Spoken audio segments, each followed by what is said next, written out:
Hi you guys, we've got chapter 4 here. We have starting off with something that you've probably seen before, this thing called an arithmetic sequence.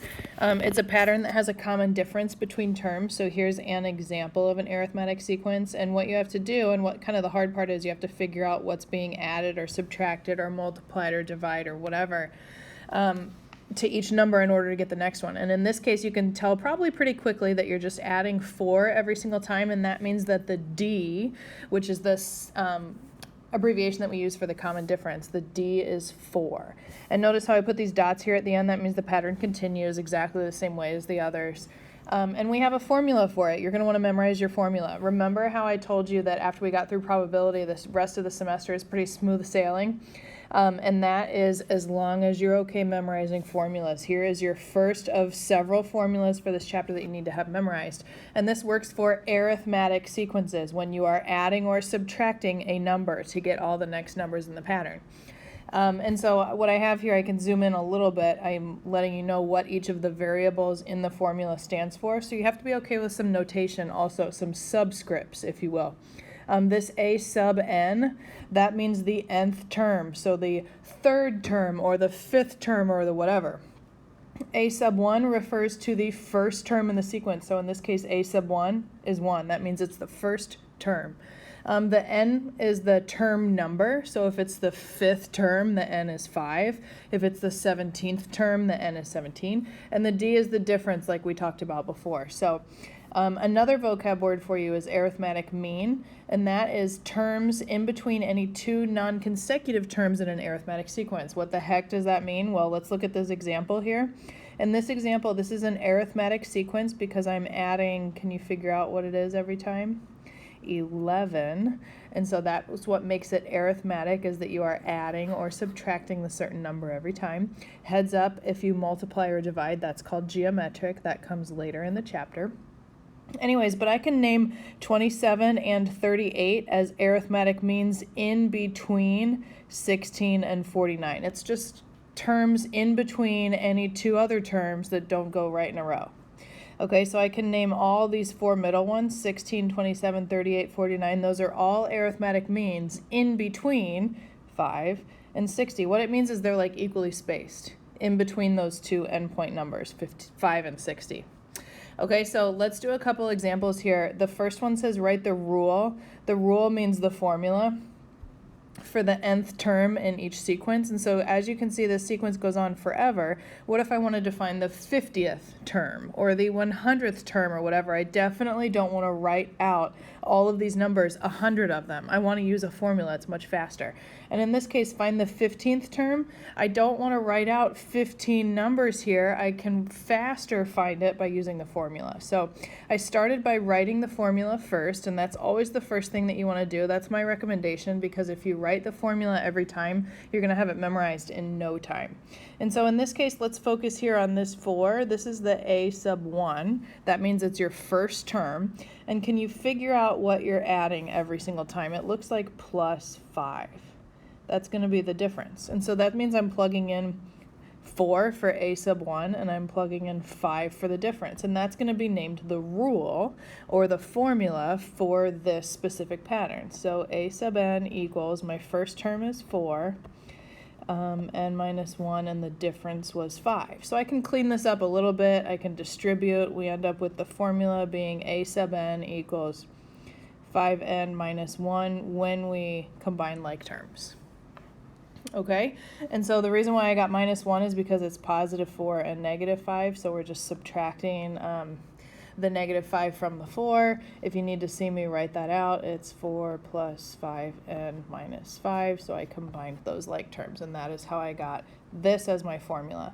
So now to find the 15th term means find a sub 15. That just means plug in 15 for n. Because remember that n is the term number. And so if I want to find the 15th number, I need to plug in 15 for n. Okay, so in this case, 5 times 15 is 75, minus 1, which gives me 74. That is my 15th term. Okay, so 2 parts to each of these questions. Go ahead and pause the video and see if you can do B and C, and then I'll just show you the work. So here's my two answers for those. So just remember that the first thing you want to try and identify is what are you adding or subtracting each time to get the next number. I'm subtracting 8 in this case, which means my D is -8. And you always plug in the first term into the a sub 1. That means first term, and so that would be 6 in this case. And then you just distribute your -8, combine your like terms, and you get the a sub n formula is this. And that means that any term number that I wanted to find, I could plug into this formula. If I want to find the 15th term, that just means you plug in 15 for the n, and you get -106. So absolutely not do I want to write out this pattern 15 different numbers. The 15th number is going to be -106. Same thing over here. Don't let fractions freak you out. You're just adding 1/2 every single time. So that's your D. It's +1/2 because you're adding it as opposed to it being negative. In this case, you were subtracting it. And the first term is always the a sub 1. That's the -1/2 in this case. And then just distribute, combine your like terms. This is your formula. When you plug in 15 to the n, you get 6.5. You can leave that as a decimal or a fraction. Don't care. Okay, let's look at this next one. Find the 100th term. So this is like kind of a common SAT type of question. I do not want to write out 100 terms of this pattern. And it looks to me like I'm subtracting a third every single time. And that's why I've got some of these weird fractions, so that's okay. First thing I'm going to note is that the difference here is -1/3. That's what I'm subtracting, and that's why it's negative every single time. So I'm going to start by writing my formula. A sub 1 plus n minus 1 times d. I know what the d is, and I know what the a sub 1 is. The a sub 1 is the 9, so that's going to go in. 9 plus n minus 1 times -1/3. Okay, interesting. So go ahead and distribute that, and you combine your like terms, and you end up with, if we do a common denominator and all this good stuff, we end up with 9 and 1/3. minus 1/3 n. Yes, you could rearrange those numbers if you wanted to put the n term first. That's okay. An improper fraction is okay. I don't like decimals in this case because this is a repeating decimal. I don't want to round stuff. Let's just leave it as fractions. Now that I came up with the rule to find the 100th term, that means I'm plugging in 100 for n. So to find a sub 100, that means find the 100th term. I'm taking 9 1/3 minus 1/3 times 100. And keep everything in fractions there, and it actually ends up working really nicely. You end up with -24. Very nice. How did it end up being a whole number? Well, some of these are whole numbers. They're not all fractions, right? Okay. Anyway, so if I were to write out this pattern, 100 different numbers, the 100th number in that sequence would be -24. Okay, how do we make these a little bit harder? What if I don't give you the first term? What if I only give you different information? So this is what I'm going to use here. In this case, you're given two different things. This is something that's a little bit weird, but this A41 means the 41st term, which means n equals 41. And the A41 is 53. That's your A sub n. And you also know the D is -4/3. So I know three different things. So if I start with this formula, a sub n equals a1 plus n minus 1 d. Let's see what kinds of numbers I can plug in. Where can I put what numbers? Remember that this a sub 41, that means that n is 41. So I can actually put the 41 there. Okay. And the a sub n is 53. That means the 41st term is 53. So I can replace this n right here with 41 because that's what n is. And a sub 41 is 53. That goes there. So let's fill in some stuff. I don't know the a sub 1, the first term. They haven't given that to me yet, but I do know that the n is 41. And the d, they also told me, that's -4/3. Okay, so look at this. I can solve this equation. I just need to figure out what a1 is. So this is 40, multiply it by -4/3, combine it with the 53 to figure out the a1. The a1's a really ugly fraction when you do that. I trust that you're okay to figure that out with your calculator or with a common denominator, but it's 319/3. That's going to be something useful. That was the A1. That's a piece of information that I need. And now it's asking me to find A7. So I'm going to again write my formula. the same formula that I've been using this entire time. And in this case, let's see, I'm going to plug in the 319 over 3 for the A1. It's asking me to find A7, so that means that the 7 is the n. They also told me what the d is, -4/3. And I know A1 is 319 over 3.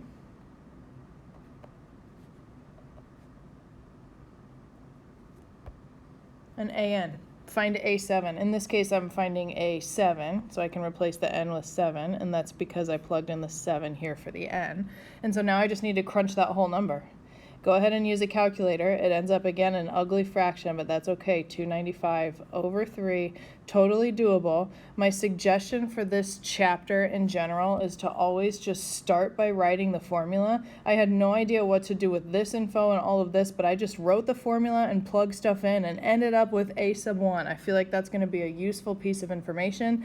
Now I'm stuck again, so I'm just going to write the formula and see what I can plug in. They're asking me to find A sub 7, so I'm replacing the n with 7. And the n here becomes 7.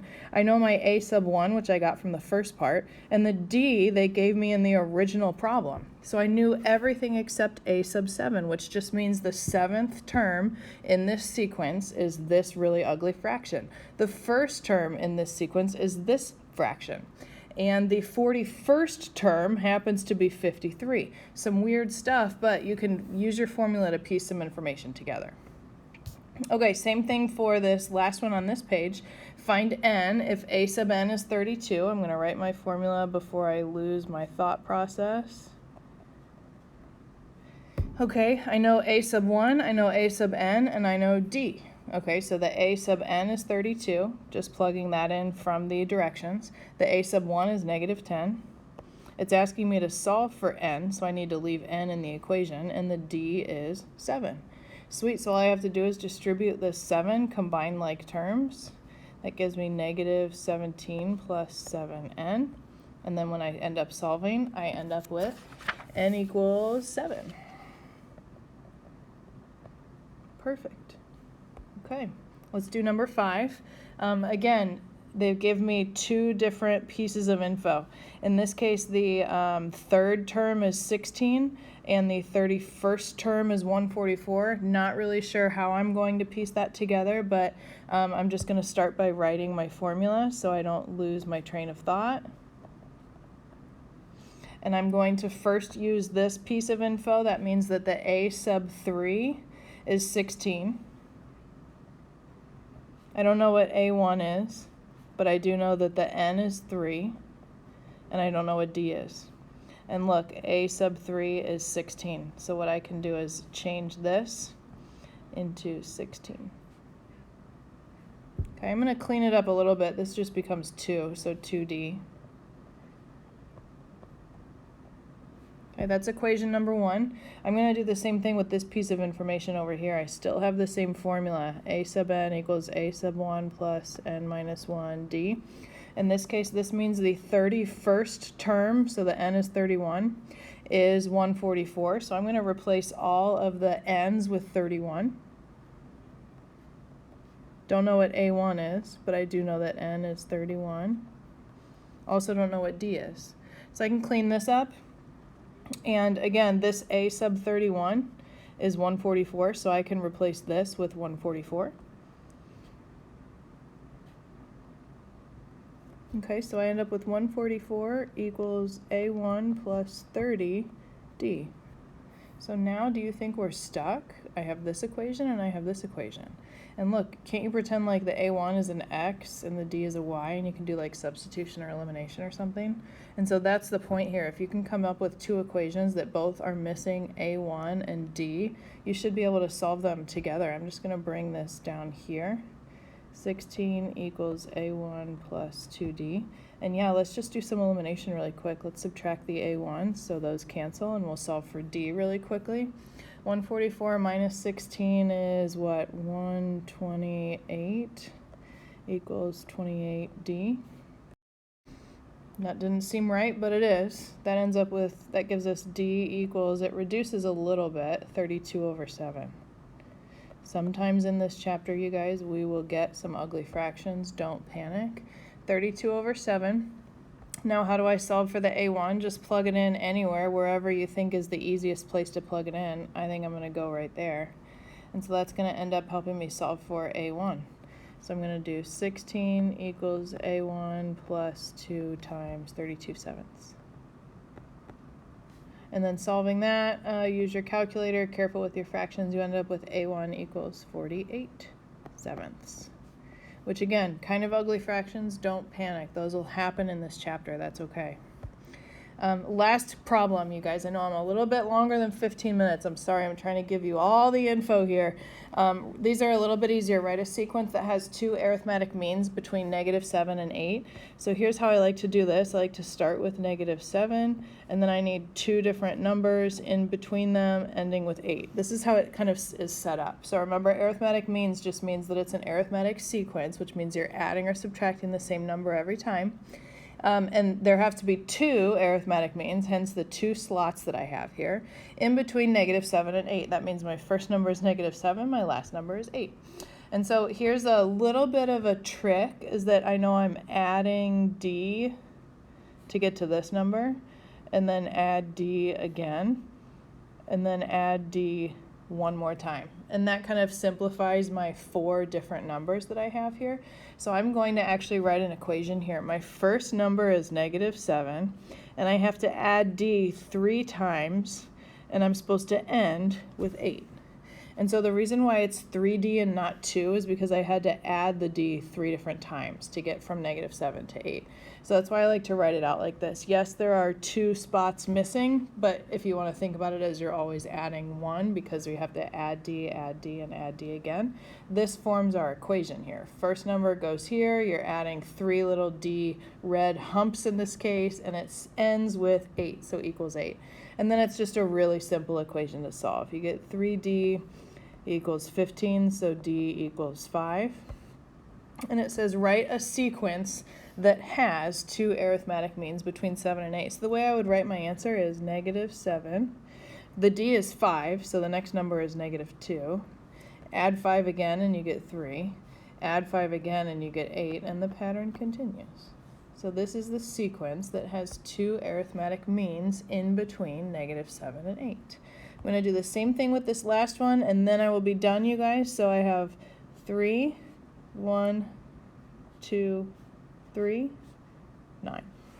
Okay, so again, I'm adding D, adding D, adding D, adding D, so there's going to be 4 Ds in this one. So I'm starting with 3, adding 4 Ds, ending with 9. Go ahead and solve. You end up with 4D equals 6. D equals 3/2. It's okay, don't panic, fractions will happen. So when I do 3 plus 3/2, that's the same thing as 1.5. Maybe it's easier to do that. So my sequence, the way I'm going to write my answer is, it starts with 3. If I add 1.5 to that, I get 4.5. Add 1.5 to that, I get 6. Add 1.5 to that, I get 7.5. Ending with 9, and the pattern continues. That's how to do those arithmetic means questions. Okay, you guys, that's the first section. You can go ahead and get started on the homework, which is posted on Schoology. So go ahead and give that a try, and please email me if you have any questions at all. I will do my best to get right back to you. Have a great day, you guys.